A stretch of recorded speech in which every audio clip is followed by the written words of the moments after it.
క్రీస్తు పరిశుద్ధ నామమున చేరి వచ్చిన మీ అందరికీ నా శుభాభివందనములు. Good morning everybody. ఈ దినము కొరకై ఏర్పాటు చేయబడిన వాక్య పాఠము యెహెజ్కేలు గ్రంథము 36వ అధ్యాయము 26వ వచనము 27 కూడా చదువుకుందామండి. యెహెజ్కేలు 36, 26, 27. నూతన హృదయము మీకిచ్చెదను, నూతన స్వభావము మీకు కలుగజేసిదను. రాతి గుండె మీలో నుండి తీసివేసి మాంసపు గుండెను మీకిచ్చెదను. నా ఆత్మను మీ యందుంచి నా కట్టడలను అనుసరించు వారిగాను నా విధులను గైకొను వారిగాను మిమ్మును చేసెదను. దేవుడు తన పరిశుద్ధ వాక్కులు మనందరి హృదయములలో ఫలింపజేయునుగాక. నిన్నటి దినమున మనము మరి నూతన హృదయం గురించి కొద్దిగా ధ్యానించుకోవడం జరిగింది కదా. మరి ఈ దినమున నూతన ఆత్మ మన అంశము.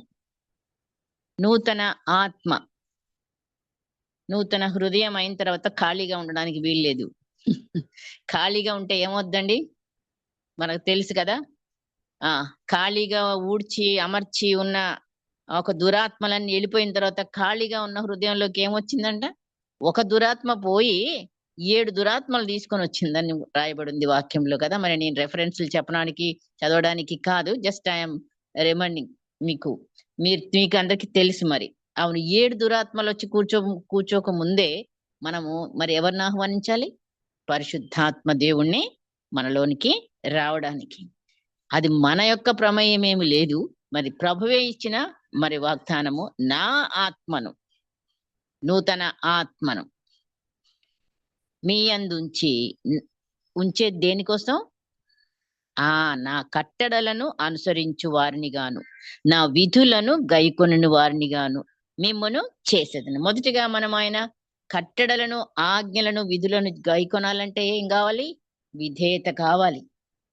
ఇంకా మరి ఆయనతో పాటు మనము మరి ఆయన ఏ రీతిగా ఉన్నాడో అలాగా మనల్ని చేయడానికే పరిశుద్ధాత్మ దేవుడు మరి మనలోనికి వచ్చి మరి తన కార్యములు ఎలా చేస్తాడో మనము మరి కొంచెముగా ధ్యానించుకుందాం. నూతన ఆత్మ, నూతన ఆత్మ అనే మాట కూడా ఉంది యెహెజ్కేలు గ్రంథంలోనే.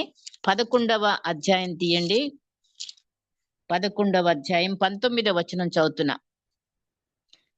వారు నా కట్టడలను, నా విధులను అనుసరించి గైకొనున్నట్లు నేను వారి శరీరములలో నుండి రాతి గుండెను తీసివేసి వారికి మాంసపు గుండెను ఇచ్చి వారికి ఏక మనస్సు కలుగజేసి వారి యందు నూతన ఆత్మ పుట్టింతును. హల్లెలూయా. నిజంగా మరి ప్రభు ఎంత గొప్ప దేవుడో, మన మీద ఎంత ప్రేమనో మరి మనం గ్రహించడానికి మన జీవితం అయిపోయిందాక కూడా మనం పూర్తిగా ఆయనని మరి గ్రహించలేము. ఎందుకంటే ఆయన అనంతుడు. ఆయన జ్ఞానం ఎంతనో శోధించలేము. ఆయన ప్రేమ ఎంత ఎత్తో లోతో వెడల్పో మనం కొలవలేము. ఆయన యొక్క మరి సంకల్పములు మనం అర్థం చేసుకోలేము. అన్నిటికీ కూడా మరి మనకు కావాలంటే, చేసుకోగలగాలంటే ఏం కావాలి? పరిశుద్ధాత్ముడు. అవును, ఆయన ఒక్కడే మనలోనికి వస్తే అప్పుడు మనము ఆయనని గ్రహించగలము, చూడగలము, మాట్లాడగలము. అంటే ప్రార్థించడానికి కూడా ఆయన మనకు నేర్పించే దేవుడు. పరిశుద్ధాత్ముడు లోనికి వచ్చిన తర్వాతనే మరి ఆయన అసలు దేవుణ్ణి మనకు కనపరచడానికి, దేవుణ్ణి మనం ఎలా కనపరచాలా, దేవుణ్ణి ఎలా తెలుసుకోవాలి, దేవుణ్ణి ప్రేమను ఎలా తెలుసుకోవాలి, వాక్యం ఎలా అర్థం చేసుకోవాలి, అర్థం చేపించే రాయించింది పరిశుద్ధాత్మ దేవుడే. దాన్ని గ్రహింపజేసేది కూడా పరిశుద్ధాత్మ దేవుడే. అన్ని కూడా మరి ఆయన ద్వారా తప్ప మరి ఇంకొక మార్గం మనకి లేదు. కనుకనే పరిశుద్ధాత్ముడును మరి ఆయన మరి ఆ పాత నిబంధన కాలంలో చూస్తే ప్రవక్తలు ఆయా సమయాలలో ప్రభు వాక్కు ప్రజలకు కావాలన్నప్పుడు మరి పరిశుద్ధాత్ముని యొక్క ప్రేరణనిచ్చి మరి ఆయన ప్రత్యక్షతనిచ్చి వారికి ఆ సందేశాన్ని పంపించడం మనం తెలుసుకున్నాం, చూస్తాం. అయితే నూతన నిబంధనలో మరి యేసయ్య వచ్చి తన రక్తాన్ని చిందించి తను మరి ఆయన ఈ చేసిన కార్యం ద్వారా మన పాపములు క్షమించబడి మనము శుద్ధీకరించబడి మరి ఆయన చెప్పాడు శిష్యులకి, మీరెక్కడికి వెళ్ళకండి, మరి మీరు ఆగండి, మీరు పరిశుద్ధాత్మను పొందు వరకు మీరు కనిపెట్టి ఉండమన్నాడు. మేడగదిలో వారు ప్రార్థనలో స్తుతులతో ఆయనను కనిపెట్టినప్పుడు వారు పరిశుద్ధాత్మని ఈ భూమి మీదకి ఆయన పంపడం జరిగింది. అప్పటి నుంచి కూడాను పరిశుద్ధాత్మని యొక్క అండర్లో మనం అందరం ఉన్నాం. ఆయన పాలనలో మనం ఉన్నాము. ఆయన నిత్యము మనకి తోడుగా ఉండడానికి ఆయన మనకి ప్రభువు అనుగ్రహించాడు. మరి ఇవన్నీ కూడాను మరి పరిశుద్ధాత్ముడి ద్వారా తప్ప. ఇప్పుడు మనము బ్రతికున్నాము, ఆయన జీవింపజేసే ఆత్మ కదా. మరి ఆయన మరి మనల్ని, అందుకనే ఒక మాట పౌలు గారు అంటాడు చూడండి, ఏమని, ఎవడైనను క్రీస్తు ఆత్మ లేనివాడైతే వాడు కాడు. రోమా 8:9 ఈ మాట. మరి నిజంగా మనము అసలు ఆయన బిడ్డలమైన అని అంటానికి రుజువేంటి? ఆయన పరిశుద్ధాత్మను మనము కలిగి ఉంటేనే గాని, లేకపోతే మనం ఆయన బిడ్డలము కాము కూడా. ఇప్పుడు ఇక్కడ కూడా చూడండి, యెహెజ్కేలు 11 అధ్యాయంలో 19 మాత్రం చదివాను కదా, మరి 20వ వచనం కూడా చదువుతున్నాను చూడండి. అప్పుడు వారు, ఎప్పుడు? ఆ నూతన ఆత్మను మనలో పుట్టించిన తర్వాత అన్నమాట. అప్పుడు వారు నాకు జనులయ్యుందురు, నేను వారికి దేవుడనయ్యుందును. అప్పటి వరకు ఆయన మనకు దేవుడు కాదు, మనం ఆయన జనులం కావన్నమాట. అదే మనకి పరిశుద్ధాత్ముడు మనలోనికి వచ్చిన తర్వాతనే మనము అప్పుడు ఆయన జనులంగా పిలువబడతాం, ఆయన కుమారులంగా పిలువబడతామని పౌలు గారు మనకి రాసిన వాక్యాలు కూడా మనకు ఉన్నాయి. మరి కాబట్టి మనము ఆయన పరిశుద్ధాత్మునితో మన యొక్క జీవితము నడుస్తుంది ప్రస్తుతం. ప్రతిది కూడా ఆయనకి మనం చెప్పుకోవడం. ఆయన లేకుండా ప్రార్థన లేదు, చెయ్యలేము. మనం ఎంతకన్నా మన స్వశక్తితో మన జ్ఞానంతో మరి మనం ఏమీ చేసినా కూడా అక్కడది దేవుడి దాకా వెళ్ళేది కాదు. అందుకనే అబ్బా తండ్రి అని మొరపెట్టు ఆత్మ. మన బలహీనతలైన చూసి ఆయనే మనలో నుండి ప్రభువుకి మొరపెడతాడు అనేది కూడా మనం చదువుతా ఉంటాం. నిజంగా మరి ఇవన్నీ కూడాను మనకి ఈ శక్తి రావాలన్నా, ఏ శక్తి? మరి దేవుని శక్తి నీలో నింపబడాలంటే పరిశుద్ధాత్ముడే ఆ శక్తిని మనకి ఇచ్చేది. పరిశుద్ధాత్ముడే నీకెన్నో వరాలు. ఆయన ఆత్మ ఒక్కడే గాని అనేక వరములు ఎందుకు ఇస్తున్నాడు? ఒక్కొక్కరికి ఒక్కొక్క వరము అక్కడ ఉంది. వాక్యం చెప్పే వరము, బుద్ధిగల వాక్యం అని.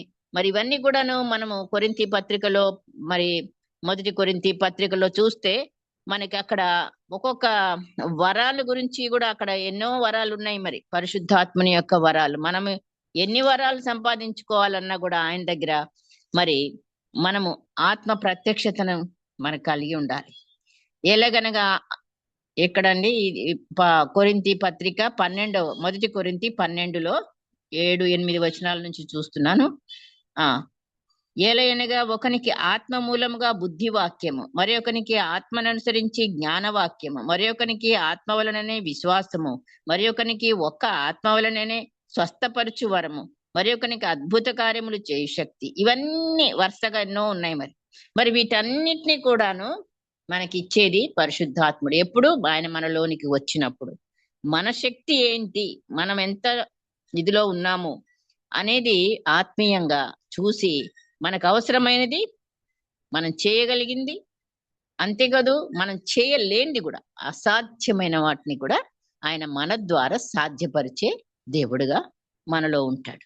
కాబట్టి ఎంతగా మనం ఆయనని మనం కలిగి ఉంటామో, పరిశుద్ధాత్మని మనం మరి ఆహ్వానించి ఆయన యొక్క పాలనలో మనం ఉండి, ఆయన కంట్రోల్లో మనం ఉండి, ఆయన చెప్పిన రీతిగా మరి ఆయన ఆజ్ఞలను గైకొంటూ, విధులను గైకొంటూ మరి ఆయనని నిత్యము మహిమపరిచే వారంగా ఉన్నప్పుడే మరి మనలోనికి పరిశుద్ధాత్మ దేవుడు తన కార్యాన్ని మరి పూర్తి చేసే దేవుడుగా మనం చూస్తాం. దేవుని యొక్క ప్రణాళిక మనలో పూర్తి అవ్వాలన్నా, మనం సంపూర్ణులంగా పిలువబడాలన్నా, మనము ఏం కావాలన్నా కూడా మరి పరిశుద్ధాత్ముడు లేకుండా నీవు నేనేమి చేయలేము, అలా మనం కాలేము.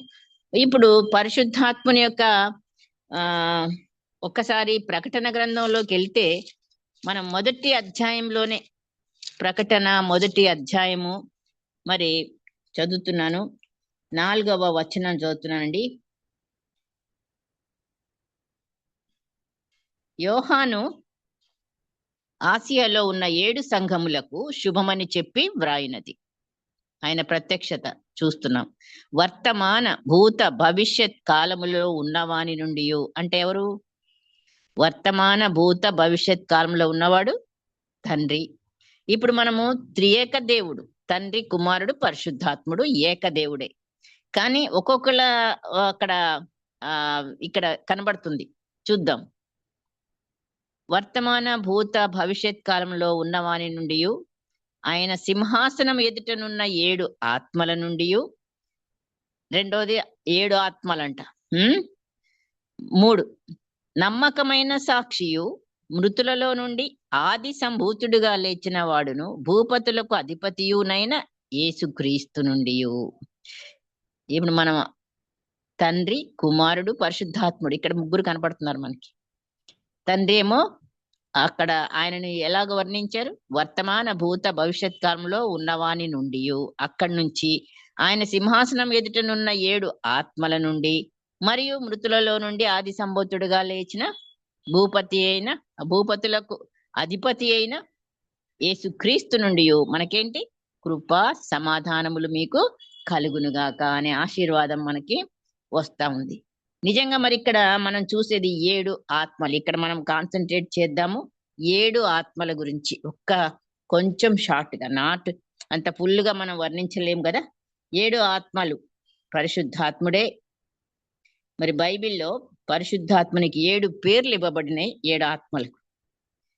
పరిశుద్ధాత్ముడు 7 రీతులుగా మరి మనల్ని ఆయన సిద్ధపరిచి నిత్యత్వంలో యేసు ప్రభువుతో మనము రాజులుగా ఉండున్నట్లు ఆయన చేస్తున్నాడు.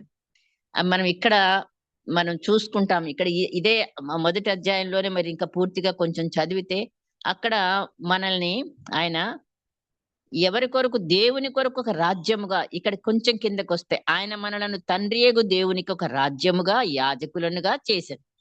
ఆ రాజ్యముగా అన్నప్పుడు రాజ్యం ఉంటే రాజులు కూడా. సో మనము అక్కడ ఆల్రెడీ రాజులము అనే మాట కూడా మనకి పేతురు గారి ద్వారా కూడా వినపడుతుంది. మనం యాజకులము, రాజులము అనే మాట. సో ఈ రీతిగా మనం అక్కడ పరలోకంలో ఒక పొజిషన్ సంపాదించడానికి మరి 7 ఆత్మలు మనల్ని ఏం చేస్తారు? పరిశుద్ధాత్మ దేవుడు 7 రీతులుగా మనల్ని సిద్ధపరిచి మన యొక్క నూతన ఆత్మగా మనలోనికి వచ్చినప్పుడే మరి ఈ సిద్ధపాటు కార్యము జరుగుతుంది. ఆత్మ కార్యము మనలో సంపూర్ణంగా. 7 అంటే సంపూర్ణతకు గుర్తు. ఎన్నో 7లు ఉన్నాయి. ప్రకటన గ్రంథంలో చూస్తే 7 సంఘములు, 7 ఆత్మలు, ఈ రీతిగా మరి 7 దీపములు, 7 దీప స్తంభములు, 7 నక్షత్రములు, ఎన్ని ఉన్నాయండి. ఇవన్నీ కూడా చూస్తా ఉంటే 7 ముద్రలు. ఈ రకంగా మనం ప్రకటన గ్రంథంలో చూసినప్పుడు మరి ఆత్మ దేవుడు మరి మనకి ఆ 7 యొక్క సంపూర్ణతకు గుర్తుగా అన్ని కూడా 7 మనం చూస్తూ ఉంటాం. సో మనము మరి ఈ రీతిగా నూతన హృదయంను మనము కలిగి ఉన్న తర్వాత పరిశుద్ధాత్ముడు మరి మొట్టమొదటి పేరు పరిశుద్ధమైన ఆత్మ, నంబర్ 1. ఆయనకున్న 7 పేర్లలో మరి మొదటి పేరు రోమీలకు రాసిన పత్రిక మొదటి అధ్యాయము 4వ వచనం. అది చాలా పెద్ద 2 నుంచి 7 వరకు ఒకటే ఉంది కాబట్టి కొంచెం యేసుక్రీస్తు శరీరమును బట్టి నేను చివర భాగం చదువుతున్నా. యేసుక్రీస్తు శరీరమును బట్టి దావీదు సంతానముగాను మృతులలో నుండి పునరుద్ధానుడైనందున పరిశుద్ధమైన ఆత్మను బట్టి ఆయన మృతులలో నుండి పునరుద్ధానుడై దేవుని కుమారుడుగాను ప్రభావముతో నిరూపింపబడెను. ఆ మాట మనం చదివాము. కాబట్టి పరిశుద్ధమైన ఆత్మ, దేవుడు పరిశుద్ధుడై ఉన్న ప్రకారం ఏమైనా మనం కూడా పరిశుద్ధులంగా ఉండాలన్నాడు పేతురు గారు మొదటి పత్రిక 1వ అధ్యాయం 16వ వచనంలో. నేను పరిశుద్ధుడనై ఉన్న ప్రకారము మీరును పరిశుద్ధులై ఉండుడి. నంబర్ 1, మనము పరిశుద్ధతను ప్రేమించే వారముగా, పరిశుద్ధతను కలిగి ఉన్న వారముగా ఉండడానికే పరిశుద్ధాత్మ దేవుడు మొదటి కార్యం మనలో జరిగిస్తాడు. మనం పరిశుద్ధులంగా లేకుండా మరి హృదయ శుద్ధి గలవారు ధన్యులు, వారు దేవునిని చూచెదరు. దేవుని సమీపించాలంటే ఆయన పరిశుద్ధుడు. మరి మనము అట్టి పరిశుద్ధతను కలిగినట్టేనే గాని మనం ఆ స్థాయికి మరి నిలబడగలుగుతాం. ఆయన ఎదుట నిలబడాలన్నా, ఆయన సన్నిధికి వెళ్ళాలన్నా, ఆయనతో మనం మాట్లాడాలన్నా, ఆయనతో సహవాసం అన్నా, ఇంక ఏదన్నా కూడా దేవునితో మొదటిది మనకి ఉండాల్సిన లక్షణం పరిశుద్ధత. కాబట్టి ఆయన మొదటిగా పరిశుద్ధాత్ముడు. నంబర్ 1 పేరు. ఆయన మనల్ని శుద్ధీకరించే దేవుడు. మరి ఎలా శుద్ధీకరిస్తాడు? హెబ్రీ పత్రికలో చూస్తే మరి 12వ అధ్యాయంలో మరి ఇవన్నీ చదవడానికి టైం లేదు గనక మనం కేవలం 12, 10వ వచనంలో చూస్తే మరి ఆ మాట మనము చూడగలుగుతాము. వారు కొన్ని దినముల మట్టుకు తమకిష్టం వచ్చినట్లు మనల్ని శిక్షించిరి గాని, ఎవరు? మన శరీరక తల్లిదండ్రులు మనల్ని శిక్షించారు. ఎందుకు? మంచి దారిలో పెట్టడానికి. మనము తన పరిశుద్ధతలో పాలు పొందవలనని మన మేలు కొరకే ఆయన శిక్షించుచున్నాడు. మనకొచ్చే ఏ శ్రమన్న గానిగాక, శ్రమల ద్వారా మనం ఏమవుతాము? శుద్ధీకరించబడతాం. శ్రమల ద్వారా మరి బంగారం ఏ రీతిగా అయితే మరి అగ్నిలో వేయబడి మలినమంతా పోగొట్టబడుతుందో, ఆ రీతిగా నువ్వు నేను మనకొచ్చే ఏ శ్రమైనా గాని గాక, అది దేవుడు ఎందుకు ఇచ్చాడు తొందరగా పోనీ ప్రభు అని ప్రార్థన చేయడం కాదు. ఆ శ్రమలో నుంచి నిన్ను నడిపిస్తాడు. మనం శుద్ధీకరించబడతాము. పరిశుద్ధీకరించబడడానికి మన మేలు కొరకే అని అక్కడ రాయబడింది ఆ మాట కూడా. మన మేలు కొరకే, పరిశుద్ధులంగా మార్చబడుట కొరకే మనకి ఈ శిక్ష. అయితే కొంతకరం మాత్రమే. ప్రస్తుతమందు సమస్త శిక్ష దుఃఖకరముగా కనబడును గాని సంతోషకరముగా కనబడదు. కాబట్టి అభ్యాసము మనం కావాలి, చెయ్యాలి. ఇది మనము పోగొట్టు తీసే అనే ప్రార్థనలు కాదు. ఏదో విధమైన ఒక మనసు కష్టమే కావచ్చు, ఒక శారీరక కష్టమే కావచ్చు, ఒక లోపమే కావచ్చు, ఒక అడగద్రొక్కబడటం, ఏ శ్రమైనా గాక శ్రమనే. సో దానిని ఎందుకు ఇస్తున్నాడు దేవుడు? అది శుద్ధీకరించబడడానికి, పరిశుద్ధాత్ముడు కలగజేసేదే. మనం సంపూర్ణులంగా ఎలాగ మనం పరిశుద్ధులంగా అవుతా ఉంటాం? ప్రతిరోజు కూడాను ఆయనకి మనల్ని మనము సంపూర్ణంగా సమర్పించుకున్నప్పుడే. మనం గనక సమర్పించుకోవడంలో మరి ఎక్కడ వెనకబడ్డా కూడా సాతానుడు రెడీగా ఉంటాడు. కాబట్టి మన అవయవాలన్నీ కూడాను ఆయనకి సంపూర్ణంగా అప్పగించుకుని ఆయన కార్యమునకు మనము లోబడినప్పుడు, అంటే ఆయన శుద్ధీకరణ కార్యమునకు మనం ఏమవ్వాలి? విధేయులం అవ్వాలి. అప్పుడే మనం పరిశుద్ధాత్మని వశంలో ఉంటాం, ఆయన అధికారంలో ఉంటాం. అలా ఉన్నప్పుడే మరి పరిశుద్ధాత్ముడు మనల్ని శుద్ధీకరించి మనం కూడా పరిశుద్ధులంగా తీర్చేవాడు. రెండవ పేరు మరి పరిశుద్ధాత్ముడికి ఏడంతల ఆత్మ, 7 ఆత్మలు కలిగిన దేవుడు. మరి ఆయన నిత్యుడగు ఆత్మ. నిత్యుడగు ఆత్మ అంటే ఎల్లప్పుడూ నిత్యత్వములోనికి మనల్ని తీసుకువెళ్ళే ఆత్మ. మరి నిజంగా మరి హెబ్రీ పత్రికలోనే 9వ అధ్యాయంలో దగ్గరే ఉన్నాం గనక చూస్తున్నాము. 9:14 వచనం. నిత్యుడగు ఆత్మ ద్వారా తన్ను తాను దేవునికి నిర్దోషినిగా అర్పించుకొనిన ఈ క్రీస్తు యొక్క రక్తము నిర్జీవ క్రియలను విడిచి జీవము గల దేవుని సేవించుటకు మీ మనస్సాక్షిని ఎంతో ఎక్కువగా శుద్ధి చేయును. నిత్యుడగు ఆత్మ ద్వారా, ఆయన ఎప్పుడు ఉండే ఆత్మ. ఆయన సృష్టికి ముందే ఉన్నాడు, తండ్రి కుమారుడు పరిశుద్ధాత్మగా. అప్పటి నుంచి ఆయన మాట దేవుడు పలకగానే కార్యం జరిగించింది ఎవరు? పరిశుద్ధాత్మ దేవుడు. వెలుగు కలుగును గాక పలకగా వెలుగు ఆయన. వెలుగు ఎలాగైంది? పరిశుద్ధాత్మ దేవుడి ద్వారానే ఆయన. అట్లాగే ప్రతి కార్యం కూడాను కార్యమును చేయువాడు పరిశుద్ధాత్మ దేవుడు. నీలో కార్యమును జరిగించేది పరిశుద్ధాత్మ దేవుడు. కనుకనే ఆత్మ, నిత్యుడగు ఆత్మ మరి మనల్ని ఆయన ఏం చేయిస్తున్నాడు మనలో? క్రీస్తు యొక్క రక్తము. ఎందుకంటే తన్ను తాను దేవునికి నిర్దోషిగా కనబడ్డాడు, అర్పించుకున్నాడు యేసు క్రీస్తు.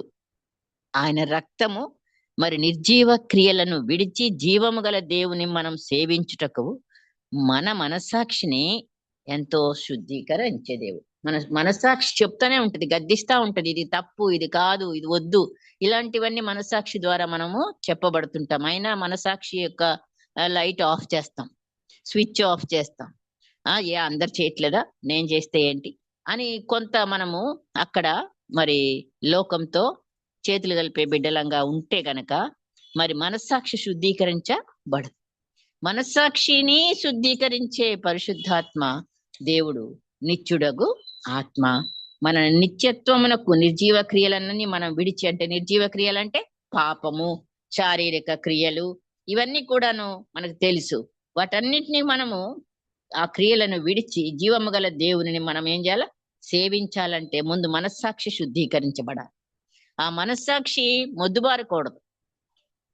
ఇక చూసి చూసి చూసి నువ్వు తప్పులు చేస్తా ఉంటుంటే ఒకసారి 2 సార్లు చెప్పి మనస్సాక్షి కూడా శబ్దం అయిపోతుంది. అలాగుండకూడదు మరి. కాబట్టి మనస్సాక్షిని కూడా ఎప్పటికప్పుడు శుద్ధీకరిస్తా పోతున్నప్పుడే మరి మనము నిత్యుడగు ఆత్మ మనలో ఈ కార్యాన్ని చేస్తా ఉంటాడు. మూడోది ఆదరణకర్త. ఆదరణకర్త అందరికీ మనకు బాగా తెలుసు. యోహాను సువార్త మరి 14వ అధ్యాయంలో చూస్తే ఆయన ఆదరణకర్తను మీకు నేను ఇచ్చి మిమ్మల్ని అనాథులుగా విడవను, నేను అక్కడికి వెళ్ళి మరి మీకోసం స్థలమును సిద్ధపరుస్తున్నాను అని చెప్పి ఆయన శిష్యులకి ధైర్యాన్ని ఇస్తున్నాడు. కనుక ఆయన మరి ఆదరణకర్తగా, అంటే ఆదరణకర్త ఏం చేస్తాడు? ప్రేమిస్తాడు. ప్రేమతోనే ఆయన మనకి 7 రకాలైన ప్రేమ, దేవుని ప్రేమ మనం కోరుతా ఉంటాం కదా. దేవుని ప్రేమ నాకు కావాలి, నాలో నుంచి దేవుని ప్రేమనే ఉండాలి ప్రభువా, మనుషుల ప్రేమ కాదు, దేవుని ప్రేమనే నేను కలిగి ఉండాలి అని అంటే ఆదరణకర్త మాత్రమే ఈ ప్రేమను మనకి. ఎందుకంటే ఆ ప్రేమ మనం పొందుకుంటున్నాం. అనేక సార్లు మనం కొన్ని ఇదేంటంటారు, మనకు సాడ్ లో, అంటే మనం కొన్ని ప్రియులను పోగొట్టుకున్నప్పుడు ఇలాంటప్పుడు ఈ మాటను మనం ఎక్కువ వాడతాం. ఆదరణకర్తగా ప్రభువా వారిని ఆదరించిన ఆయన, ఓదార్చిన తండ్రి అని చెప్తాం కదా. అవును, ఆ ప్రార్థనలో మనం ఈ పేర్లు చెప్పే పేర్లే, కానీ ఆ దేవుడు ఆదరణకర్తగా మనలో ఏం చేస్తున్నాడు? 7 రకాల ప్రేమ, దేవుని ప్రేమని మనకి బయలుపరుస్తున్నాడు. రక్షకునిగా ప్రాణం పెట్టిన ప్రేమ నంబర్ 1 తండ్రి ప్రేమ. అవును, మన తండ్రి శిక్షిస్తూనే రక్షిస్తాడు కదా. కుమారులను తండ్రి శిక్షించి రక్షించేది ప్రేమతోనే. అట్లాగే ఇప్పుడు వీటన్నిటికీ రెఫరెన్స్లు ఉన్నాయి, బట్ నేను వెళ్ళిపోతున్నా, చెప్పడం లేట్ అవుతుంది మనకి. హెబ్రీ పత్రిక 12:6-10లో. అలాగే తల్లి ప్రేమ. తల్లి ప్రేమ యెషయా 66:13 మా వచనంలో కూడా మరి చూస్తే తల్లి ప్రేమ కూడా ఆయన కలిగి ఉన్నాడు మన మీద. తల్లిలా ఆయన ఏం చేస్తాడండి? లాలించే దేవుడు, ఓదరించే దేవుడు. ఒకని తల్లి వానిని ఆదరించినట్లు నేను మిమ్మల్ని ఆదరించెదను, యెరూషలేములోనే మీరు ఆదరింపబడెదరు. ఆదరణ. సో తల్లి వలె, తల్లి విడిచినా తండ్రి విడిచినా మరి నిన్ను విడువను అనే మాట మనకుంది. నిన్ను నా అరచేతులలో చెక్కుకొని ఉన్నాను అనే మాట ఉంది. కాబట్టి మరి తండ్రి ప్రేమ మొదటిదిగా, రక్షకుని ప్రేమ, ప్రాణం పెట్టిన ప్రేమ, తండ్రి ప్రేమ. 3 తల్లి ప్రేమ చూసాము. స్నేహితుని ప్రేమ. ఇక మీదట నేను మిమ్మల్ని దాసులని పిలవను, నేను యజమానుణ్ణే, కానీ మిమ్మల్ని దాసులను, కానీ మీరు నాకు ఏమంటారు? స్నేహితులుగా అని చెప్పి. అది కూడా మరి యోహాను సువార్త 15:15 వచనంలో ఉంది. అంతేనా? మరి పాత నిబంధనలో కూడా ఆయన స్నేహితుడిగా ఎవరిని చూశాడు? అబ్రహామును చూశాడు. అవును కదా. నేను మరి ఈ యొక్క మరి పట్టణాలు ఏంటి, సొదొమ గొమొర్రా పట్టణాలు నాశనం చేయబోయేటప్పుడు నా స్నేహితుడైన అబ్రహాముకి చెప్పకుండా ఉందునా అనే మాట మనం చదువుతాం. దేవుడు మనల్ని స్నేహితులుగా చూసుకుంటున్నాడు. మనం ఆ స్నేహం విడిచేసి లోక స్నేహంలో పడిపోయి మరి వ్యామోహంలోకి వెళ్ళిపోతున్నాం. సాతానుడు ఎన్నెన్నో మనకి మరి ఆ శోధనలలాగా అనేకమైన వాటిని చూపిస్తాడు. ఇంకా మనము అసలు ఆ దేవుని యొక్క సన్నిధిని పోవాలనే ఆసక్తిని విడిచిపెట్టేటట్టుగా కాదు, పరిగెత్తుకొని దేవుని సన్నిధికి వచ్చేటట్టుగా మనం ఉండాలి. ఎందుకు? ఆయన ఆదరణకర్త, ఆయన మనకు స్నేహితుడు. అంతేనా? 5, ఆయన సహోదరుడు సహోదరి అంటున్నాడు మనల్ని. ఇక మీదట నేను నా సహోదరులు సహోదరి అని అంటే మత్తయి సువార్త 12 అధ్యాయంలో 48 ఉంది. తర్వాత ఆయన మనకి రాజుగా, మనం పరిపాలన ప్రజలంగా, చివరిగా మరి మనం ఆయన పెండ్లి కుమారునిగా కూడా మనం సిద్ధపడుతున్న పెండ్లి కుమార్తెలం సంఘముగా. ఆదరణకర్త అంటే ఇగో మరి ఇంత ప్రేమ ఆయన మన ఎడల చూపుతున్నాడు. అలాగే మరి మనం ఇంకా చూడాలంటే మనం 4వదిగా మరి పరిశుద్ధాత్ముడు ఏమై ఉన్నాడు అందుకు 3వది అంటే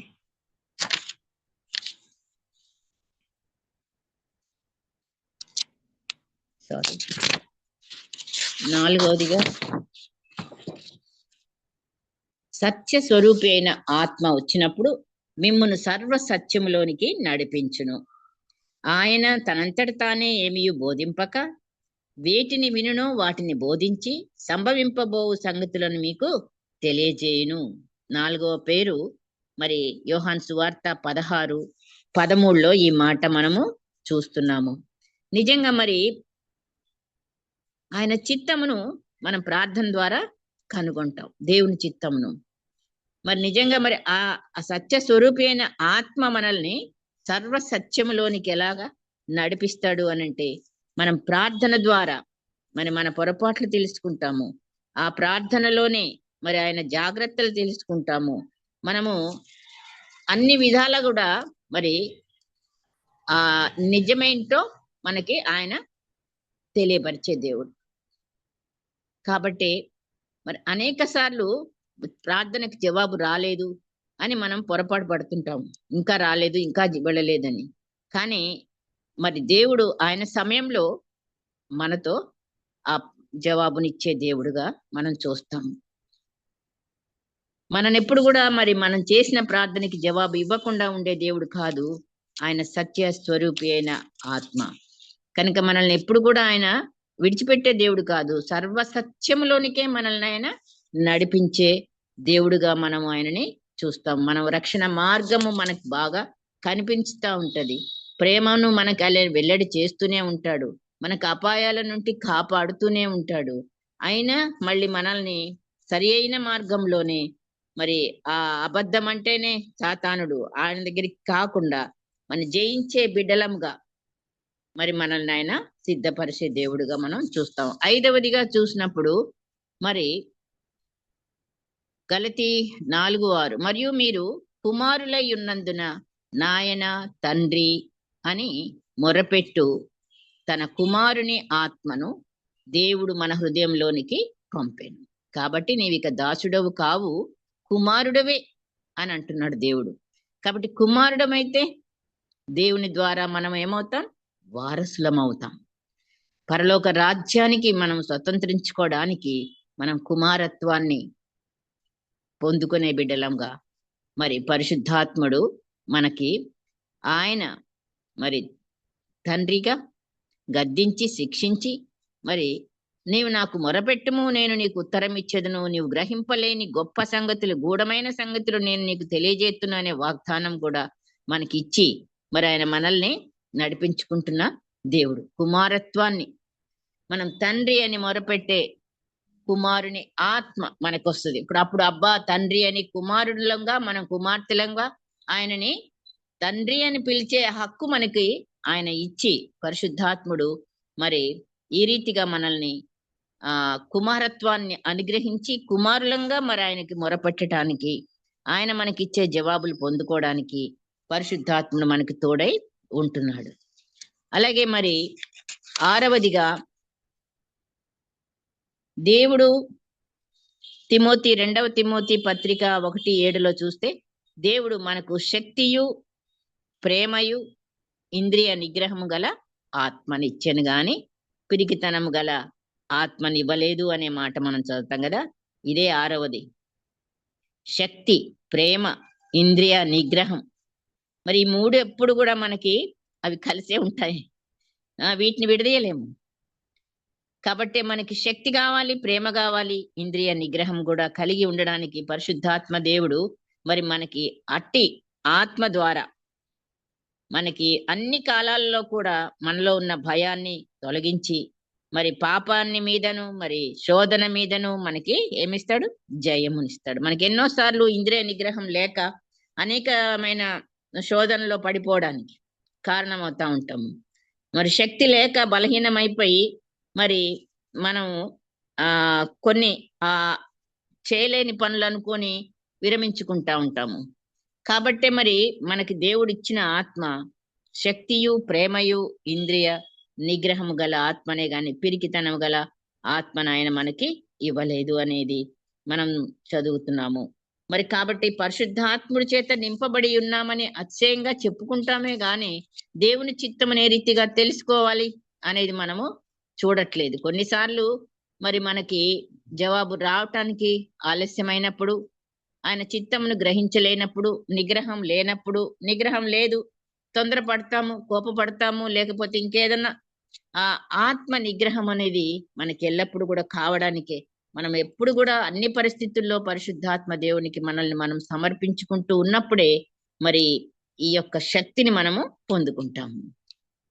అందుకే శక్తి చేత కాదు, బలము చేత కాదు, నా ఆత్మ ద్వారానే ఈ కార్యమును నేను చేస్తానని అంటున్నాడు కదా.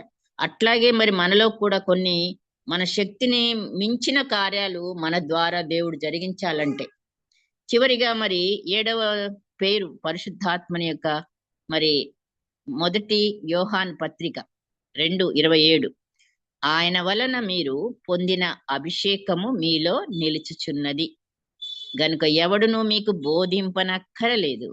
ఆయన ఇచ్చిన అభిషేకము సత్యమే కానీ అబద్ధము కాదు.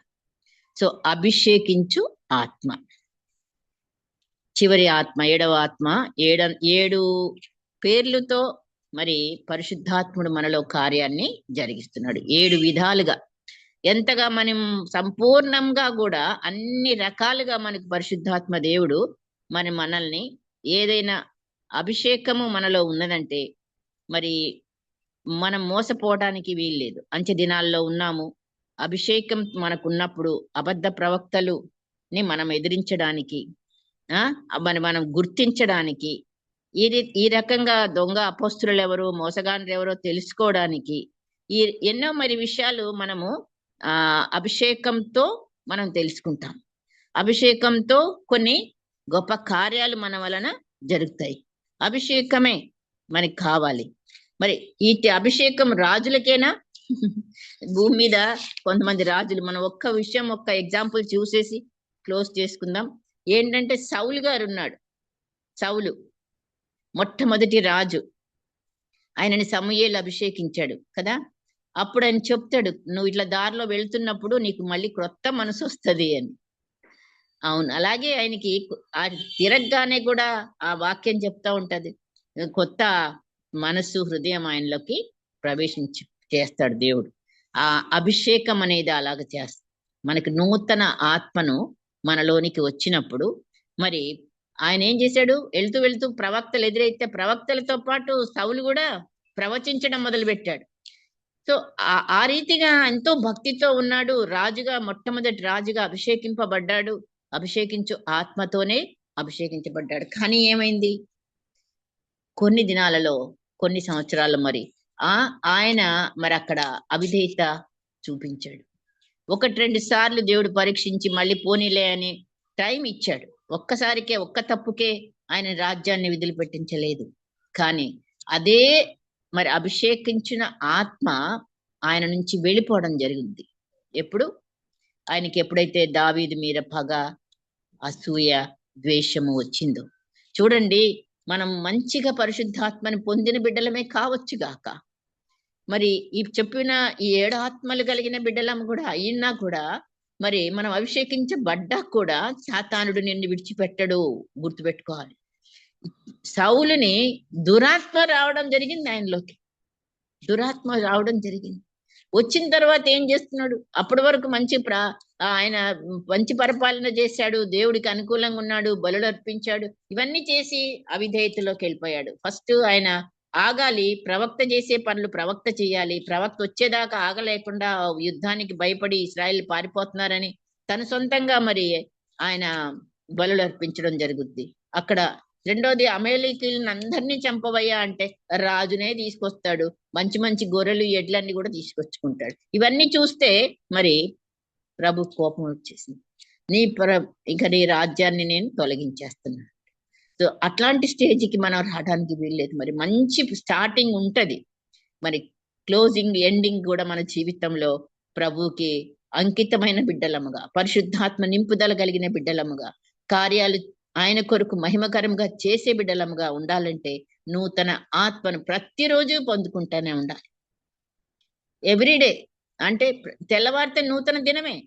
సో నూతన ఆత్మ, ఆయన ఆత్మ, ఏడంతల ఆత్మ మనలోకి రావడానికి మనం ఎంత విధేయత, ఎంత పరిశుద్ధత, మరి ఎంత సమర్పణతో మనం ఉన్నప్పుడు 7 విధాలుగా మనల్ని ఆయన కాపాడుతున్న దేవుడు గనుక పరిశుద్ధాత్మ దేవుడు ఈ కార్యమును మనందరిలో కూడా జరిగించి, ఇవి ఆత్మ ద్వారా మనం ప్రార్థన, ఆత్మ ద్వారా మన యొక్క ప్రయాణము మరి ఆయనకి మహిమకరముగా, అనేకులకు ఆశీర్వాదకరముగా మనల్ని అందరినీ కూడా దేవుడు ఆశీర్వదించును గాక.